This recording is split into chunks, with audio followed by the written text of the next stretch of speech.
Olá, esse é mais um videocast do INGOR e hoje o tema é câncer de mama em jovens.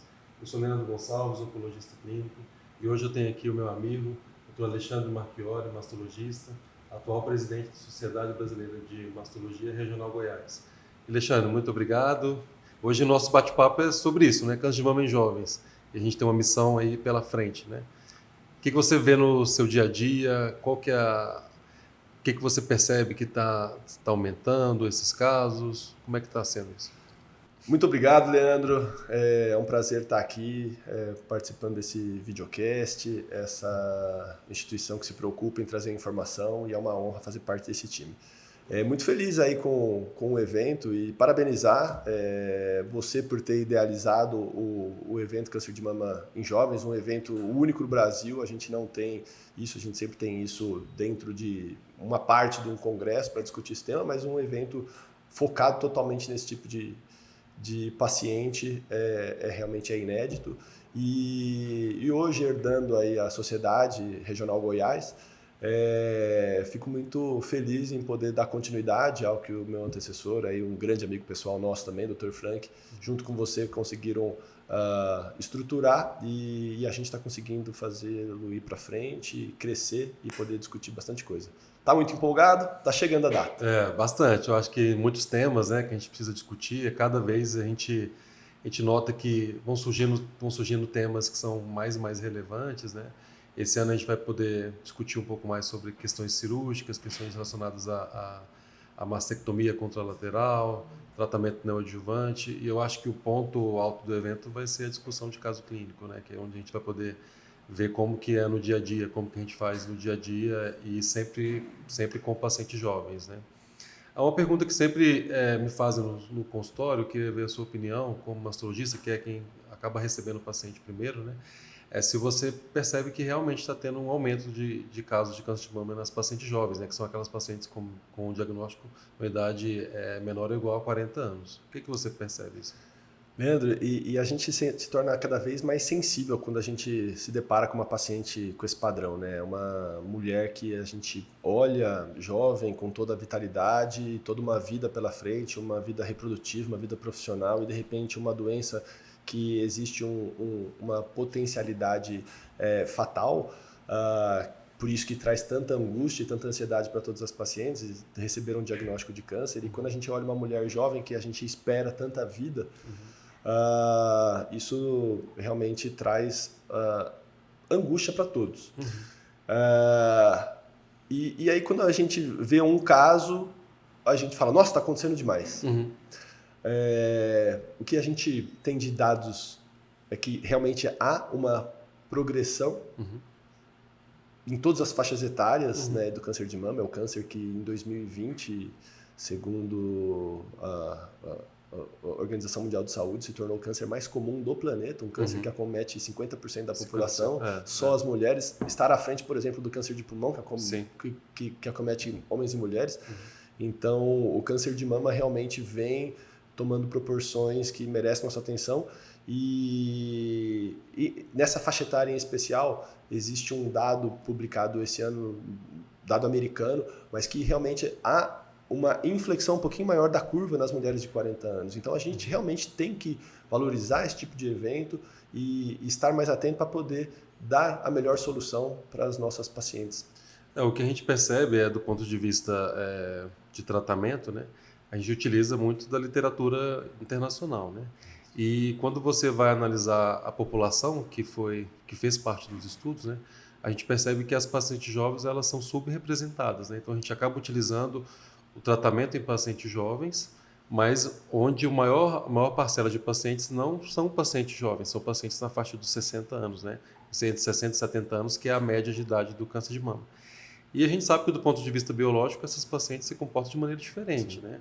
Então, a gente faz um tratamento para um subgrupo, mas baseado em estudos que a gente tem de outro subgrupo, né? Por isso que eventos como esse, é claro que esse evento é um evento que não é um evento que produz ciência, né? A gente está discutindo o que é produzido, né?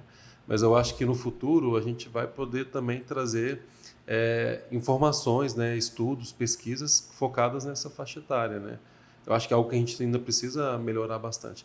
Porque a gente corre o risco também de ser muito agressivo, né, Sim. numa paciente jovem, né, porque a gente sabe que a gente acaba se sensibilizando muito, então acaba fazendo mais tratamentos, né, e porque considerando que é um do ponto de vista biológico é mais agressivo, e a gente também tem as consequências disso, né, a questão da infertilidade que você falou, a questão da imagem, questões, risco de outros tumores a longo prazo, né, leucemias, né, e tal. Então acho que a gente precisa ter mais estudos, mais ciência nessa parte, né? Sim, com certeza. E são desafios realmente que a gente enfrenta, né? A gente extrapola dados de mulheres só, como a gente não tem esses estudos especificamente para essa população, vamos pegar mulheres pré-menopáusicas Sim. e colocar tudo no mesmo grupo, sendo que às vezes a gente poderia ter informações diferentes se conseguisse ter. Mas é tão difícil que, apesar de ser um câncer que vem tendo um aumento na sua incidência, ele é um câncer que não tem uma prevalência tão grande nessa faixa etária. Não, E isso se torna uma coisa difícil e até o questionamento que a gente sempre escuta. Poxa, mas eu tenho nem 40 anos e vocês nunca mandaram fazer mamografia, eu não tenho que fazer nenhum exame. Hoje mesmo eu atendi uma paciente que é irmã de paciente oncológica e, poxa, mas com que idade que eu tenho que começar? Então, esses estudos também a gente tem uma dificuldade muito grande. O que a gente vem observando é que, por exemplo, nos países de alta renda, por uma análise de custo-benefício, a recomendação era se iniciar a mamografia após os 50 anos a cada 2 anos.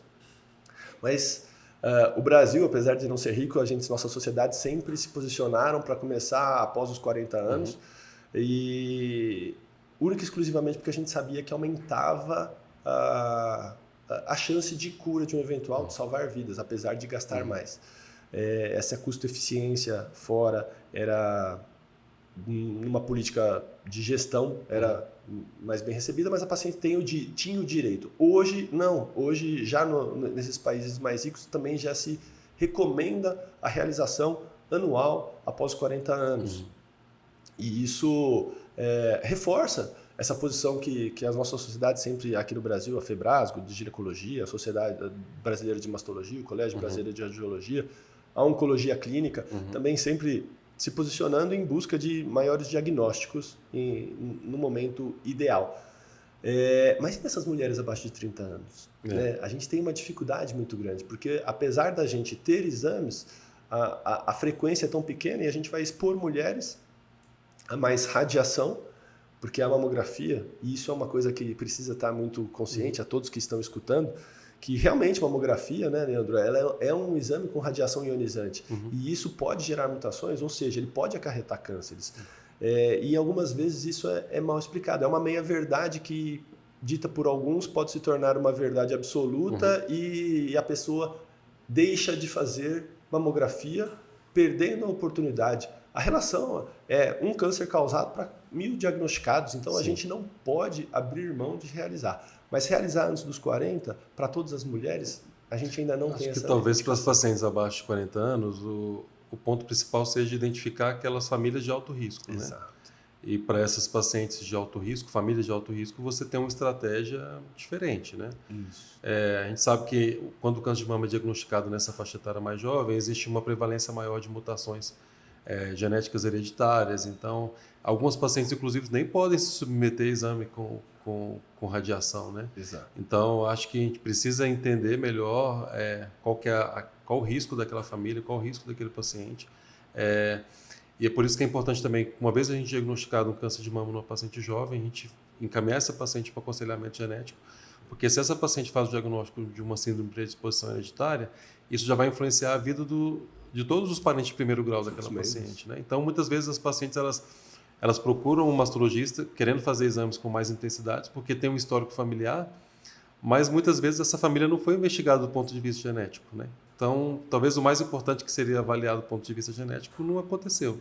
E o paciente acaba se submetendo a vários exames, né, com uma frequência aleatória, sem saber qual é o real risco. Né?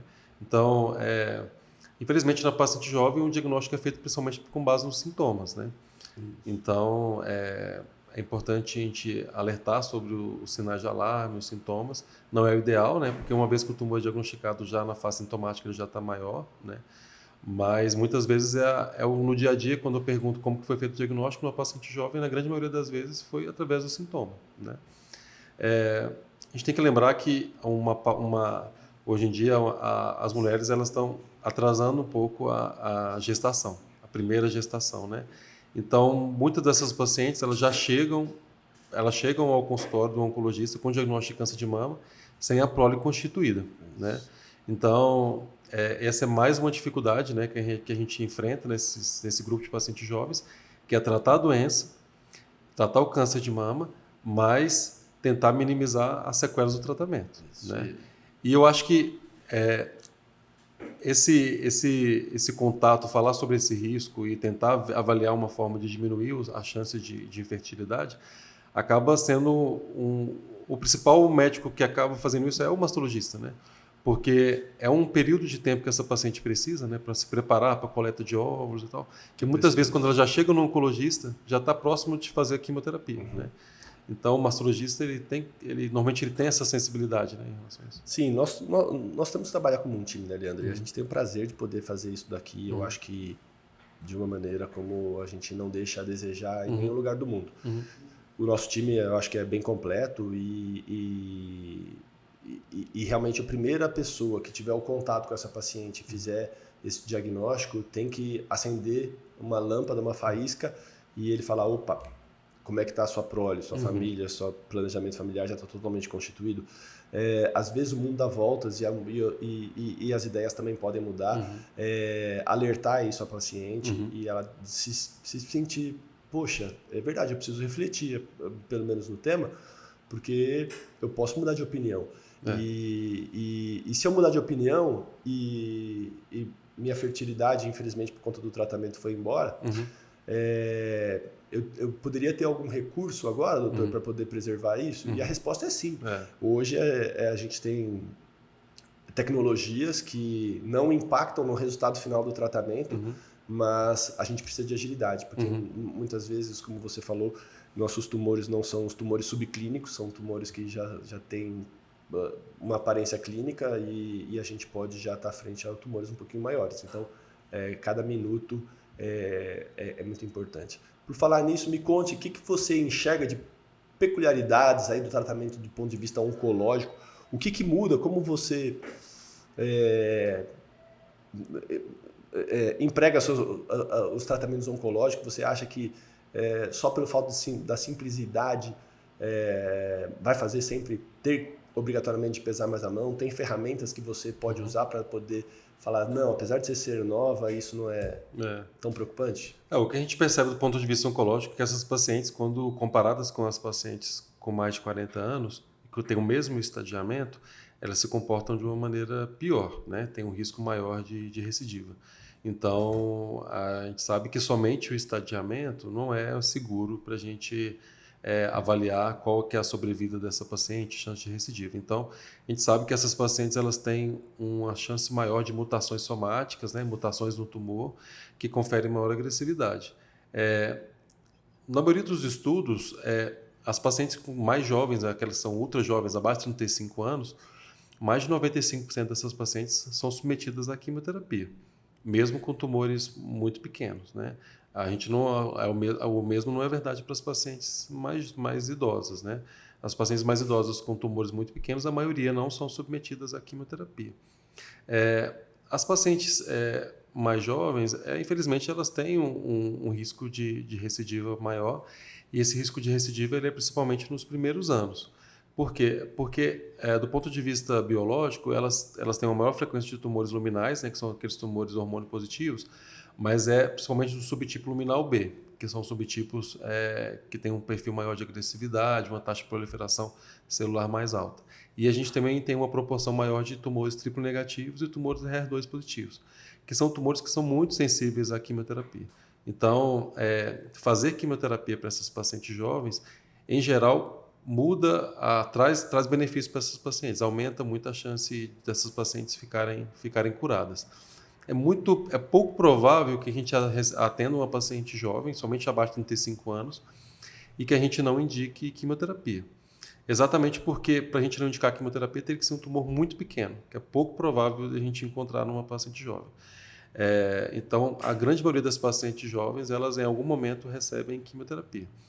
Dependendo do subtipo, a gente tem que fazer outros tratamentos, bloqueio anti-HER2, dependendo até imunoterapia, né? Uma preocupação que a gente tem que ter durante a quimioterapia das pacientes jovens é isso que você falou em relação à prole, né? Alguns pacientes, infelizmente, não têm tempo, assim, já chegam muito. A gente sabe que tumores que são muito agressivos impactam no prognóstico dessas pacientes se a gente atrasar a quimioterapia além de 30 dias, né? Então, às vezes, não dá para a gente esperar tanto tempo. Então, a gente tem que começar o tratamento logo. O que a gente pode fazer é fazer uma proteção ovariana, uma proteção química ovariana durante a quimioterapia. É isso que a gente pode fazer diferente. A gente pode também, alguns serviços, como aqui, tem o serviço de resfriamento capilar, que isso melhora muito a autoestima da paciente. É importante a gente explicar para a paciente que esse é um procedimento com o objetivo de amenizar a queda. A gente não pode garantir que não vai haver queda, porque isso é muito individual, mas a gente conseguir amenizar isso, principalmente na paciente jovem. Eu percebo que na paciente jovem isso tem um impacto muito positivo, isso é muito bom, né? E a gente também sempre tentar oferecer para essas pacientes suporte nutricional. Elas ficam muito preocupadas com a questão de ganho de peso, né? Durante o tratamento. Essas medicações, elas impactam na produção ovariana. Essas pacientes, elas ficam um período, né, com pacientes na menopausa, então tem uma chance maior de ganhar peso. Então, a gente oferecer para esses pacientes suporte nutricional durante o tratamento é muito importante. E também o acompanhamento psicológico, né? São pacientes que não esperavam passar por isso numa fase tão jovem, né, da vida. Muitas dessas pacientes ou ainda não tiveram filho ou têm filhos pequenos, tem que lidar com o problema da doença em relação a ela mesma, tem que lidar como que os filhos vão enxergar, né? Tem pacientes que ficam preocupados em relação ao filho enxergar essa paciente sem cabelo, né? Então, muitas das vezes, a preocupação da paciente cair o cabelo não é por ela mesma, né? Mais por conta dos filhos. São pacientes que até então tinham vida sexual ativa, e aí a gente precisa conversar com essas pacientes sobre contracepção, que essas pacientes não podem utilizar métodos hormonais, que o ideal é o DIU ou o preservativo, e também conversar sobre a libido, né? Que é algo que é um pouco difícil, né? Assim, de as pacientes abordarem esse assunto, mas a gente tem que lembrar disso, né? Somente na paciente jovem, né? A gente muito falar importante. sobre isso, né? E não é que elas tinham, né, vida sexual ativa, elas vão continuar tendo. A gente tem hoje que continuar estimulando e orientando, porque a vida do casal tem que continuar ativa, viva, e a ginecologia tem como auxiliar nesse... É lógico que sempre vai trazer esse impacto, esse tratamento normalmente, apesar de ser mais comum doenças triplo negativas nessa faixa etária, mas o perfil luminal, como você mesmo disse, sempre continua sendo mais prevalente, e a gente sempre age nessas doenças do ponto de vista anti-hormônio, né? Então a gente causa uma atrofia, diminui libido, e tudo isso realmente impacta muito a vida. Mas a gente tem como trazer melhoras, amenizar esse sofrimento e estimular. Outra coisa muito importante é a questão de sempre avaliação multidisciplinar. A atividade física tem que ser também muito estimulada para essas pacientes, né? Isso tem impacto tanto na autoestima, quanto na qualidade de vida, quanto também até do ponto de vista oncológico, de desfecho oncológico a longo prazo. Isso também e até de reduzir os sintomas, né, do tratamento, da hormonoterapia, diminuir a artralgia, né? Melhora na questão do ganho de peso, né? Isso. E eu percebo que as pacientes que estão fazendo hormonoterapia, elas queixam muito de dores articulares, né? E a gente tem estudos comprovando que a atividade física regular, que é aquela atividade física pelo menos 150 minutos por semana, né?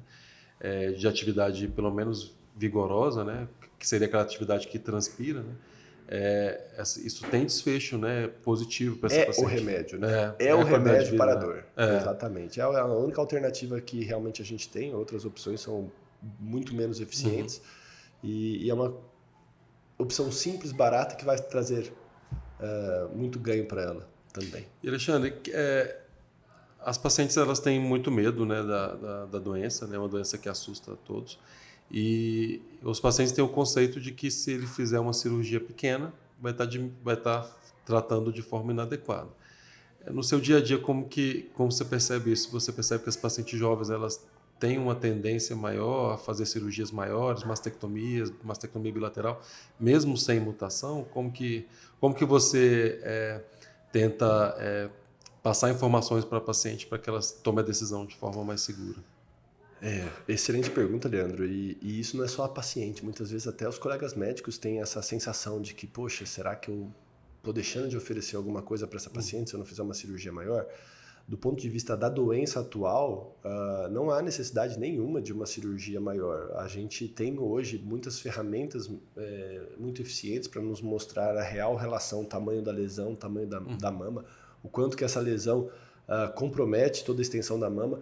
E nesse sentido a gente consegue fazer um planejamento. O importante é a gente, eu sempre costumo falar, a cirurgia, o papel da cirurgia é tirar o que a gente vê.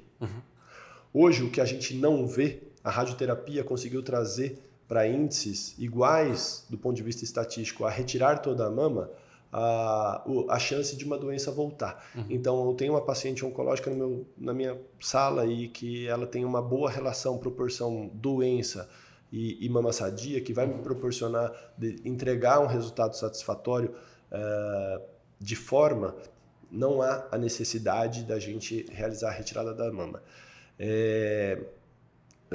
O grande X da questão aqui é que essas pacientes mais jovens, normalmente elas estão mais suscetíveis a ser portadoras de mutação, já que elas tiveram com um intervalo muito menos de tempo de vida, elas desenvolveram, então a gente já fala, será que ela já veio com essa predisposição, ela não precisou lesar o par de cromossomos? Então, a gente tem sempre que tentar investigar, e a gente hoje também tem ferramentas, exames que podem nos mostrar, como a gente conversou a respeito de painéis, e esses painéis levam algum tempo. Hoje a tecnologia tem avançado, a gente está conseguindo cada vez respostas mais rápidas, mas Deus é tão perfeito que essas pacientes que normalmente precisam disso, a gente tem mais tempo para investigar, porque a gente já tem que começar com quimioterapia né, e nos dá prazo para poder sair esse resultado e fazer o planejamento mais adequado.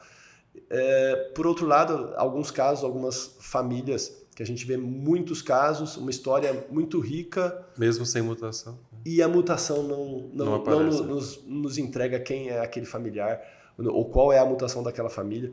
E aí a gente tem que discutir e debater, porque se aos 25, aos 30, a minha paciente mais jovem foi com 23 anos, qual que é a idade da sua paciente mais jovem? 21. 21 anos. Então, se com tão pouco tempo ela já teve câncer de mama, será que aos 40 ela vai repetir? A gente tem que saber também das limitações dos testes, né? Exato. Assim, os testes, eles analisam o número de genes, não significa que são todos, né? Então, essa questão, um histórico familiar muito rico, né?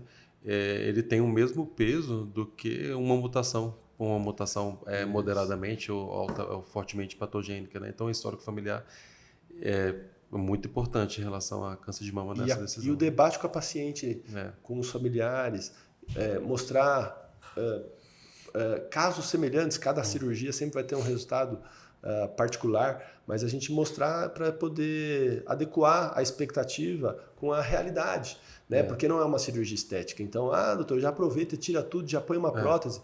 É diferente chegar uma paciente no consultório para a gente fazer uma cirurgia de aumento, inclusão de prótese, uma coisa muito mais simples. É uma mastectomia. A gente vai estar causando uma mutilação e vai estar reparando aquela mutilação. Isso traz vários impactos. Ela perde sensibilidade, ela tem uma mama fria.